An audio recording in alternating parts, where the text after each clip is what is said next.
OPEC-Plus takes the stairs down. Move to OPEC-Plus because Saturday, the cartel and its partners made the specific decision that carries the meaning through the rest of the year.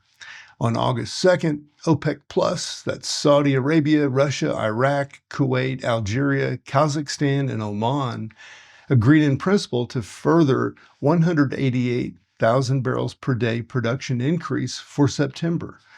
That looks like a small number sitting alone.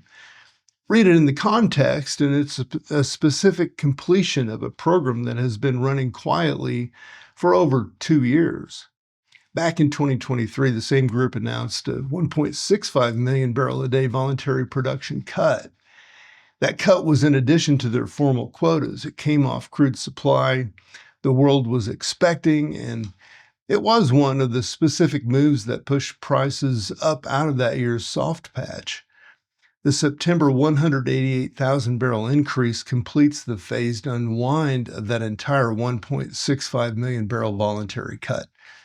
2 years to put it on, 2 years to take it off, one step at a time. And then they pause.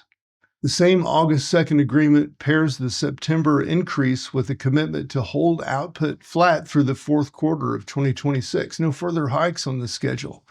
So read the timing straight. The producers finished returning the voluntary barrels to the market in the specific month the earnings quarter we just walked through was reported.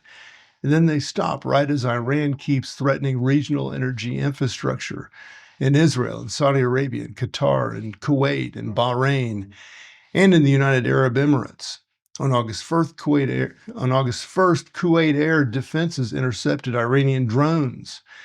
That's a specific event in the same week the cartel decided to pause hikes. A cartel that pauses hikes right after finishing a phased unwind is not a cartel confident about the demand side.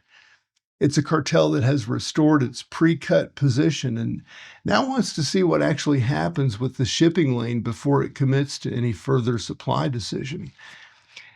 That is a defensive posture dressed up as an increase, and it's an honest read of the announcement. The other thing worth naming in the same window, Russia extended its diesel export curbs through the end of August, and it did that because Ukrainian drone strikes on Russian refineries have squeezed domestic fuel supply enough that the country is choosing to hold diesel at home rather than sell it abroad.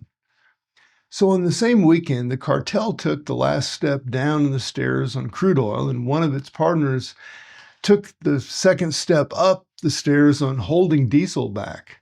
Two decisions from the same room, pointing two different things at the same time. Go figure.